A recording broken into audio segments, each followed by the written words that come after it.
Hello, Gemini, and welcome back. And if you're new here, you know that I love you already.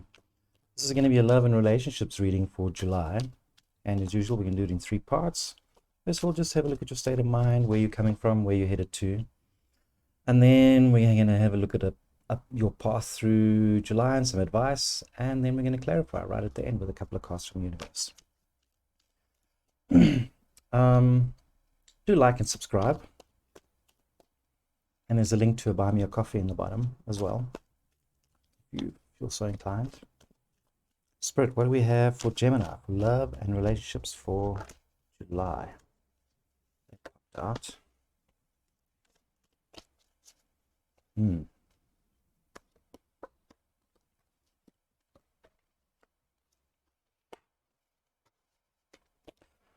Wow, Gemini.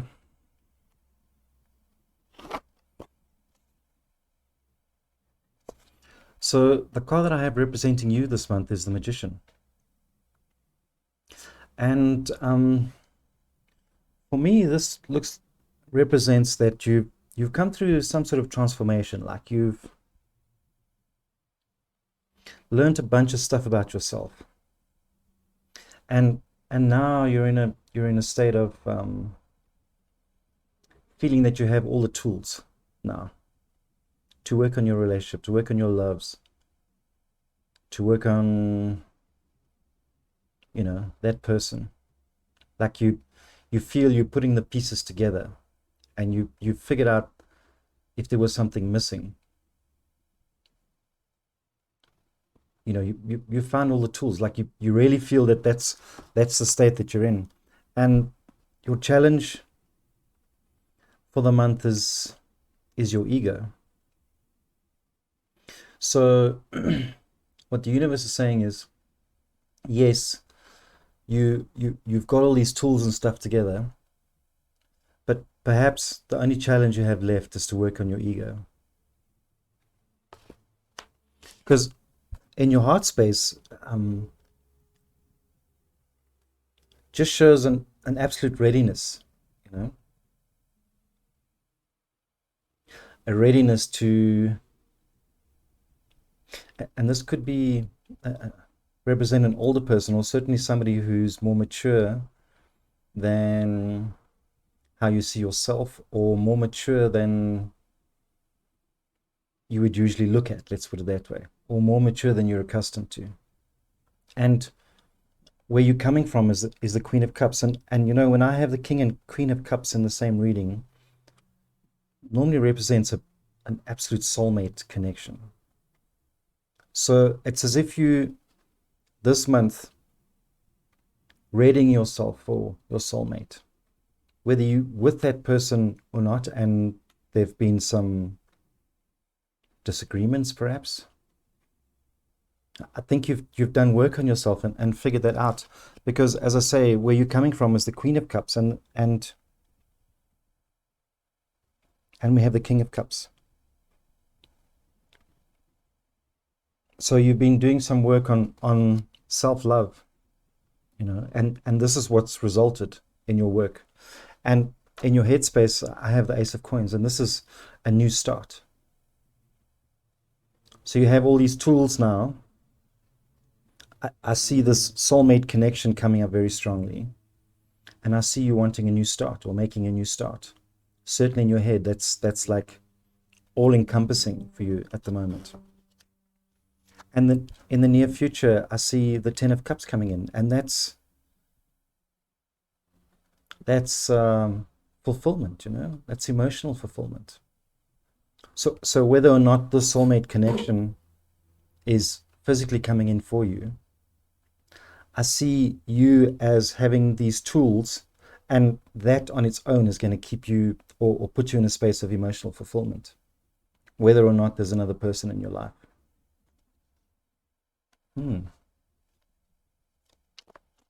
Let's have a look at your path through July, Spirit.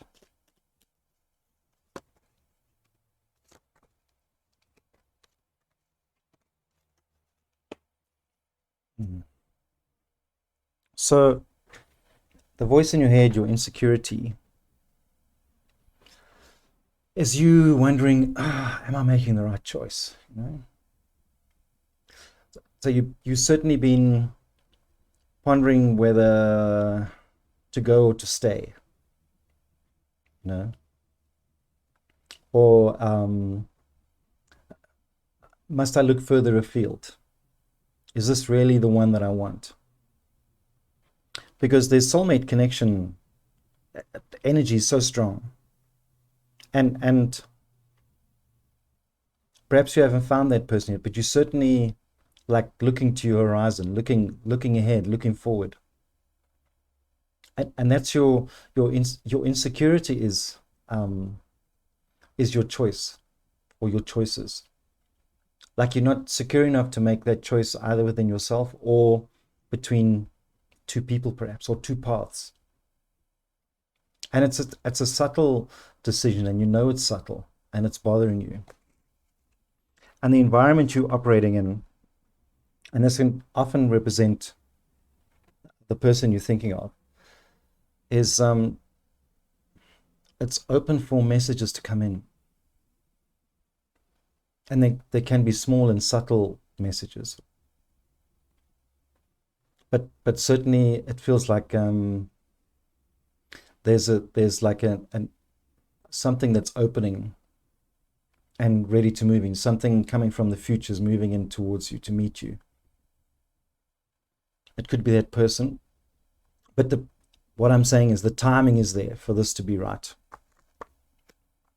And your advice card, Gemini, is to not imagine this union in a fantasy world. So ground yourself in reality. If you're looking at this other person and imagining this is your soulmate and you have all the tools and you want to make a new start, ground yourself in terms of your expectations. Because if you are just creating a fantasy around what you want this to be, you know, this may not work out for you. It's got to be grounded in reality.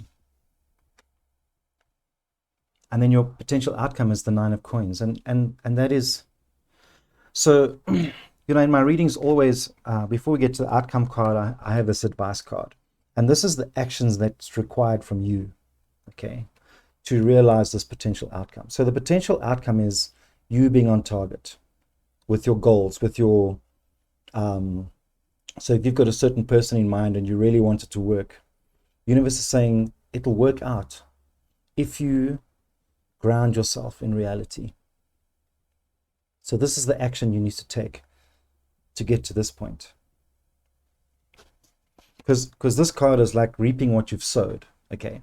So if you've been working on yourself and you have all these tools and stuff, which I see in the Magician, and you've got that internal happiness, perhaps, which is the 10 of Cups, and you focused on a relationship which you're trying to manifest, you're on target for that.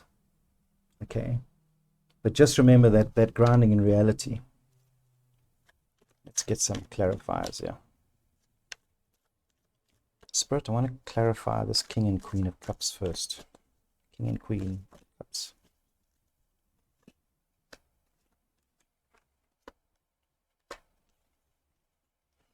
So let's talk about this King and Queen of Cups, this kind of union, this soulmate connection which you appear to be manifesting in your heart.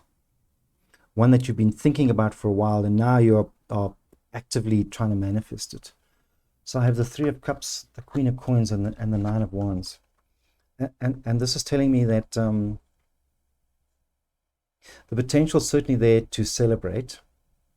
See, that's the celebration card. And it can be abundant, can be everything that you want it to be.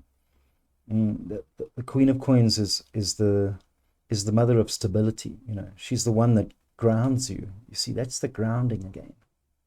And then I have the 9 of Wands. So what I'm thinking here, you may not, even though you think you have everything, there's a piece that you're still missing. And I've got a feeling it's got something to do with this challenge of your ego. So ground yourself. Let's just get 3 more clarifiers from Universe for end of July and beyond.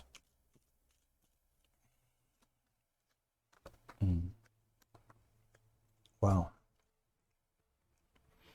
So I have the Emperor and the Empress, and this is another. It's like a freaking superpower couple. Balance between the one person being strong and hard and determined, and the other person being nurturing and loving and feeding the relationship. You see, the emperor has rules. So what I'm seeing here is that there has to be a balance. If you're going to make something work, there has to be a balance between the emperor and the empress. So the emperor's demanding rules of engagement. Okay, and he's a nice guy, and he wants absolutely the best for you, but he has rules. Okay, and the empress is the nurturing, loving kind of energy. So what universe is saying is that this is the balance that's required between the rules of engagement and the things you want out of love. And this rules of engagement is coming back to the 7 of Cups of ground yourself in reality. Okay, because that's the emperor. The emperor is saying reality, fantasy. And if you can balance those, we've got the Fool, which is a leap of faith, which is an absolute new start, a new journey. So yeah, if this is for somebody specific, I mean, if this doesn't resonate with you, but I've got the 2 power couples in this card that relate to love, with provisors, and the provisors looks like balancing between fantasy and reality. Gemini, I hope that resonates with you, and yeah, like, subscribe, notification bell, blah blah, all those things, and I will see you again soon.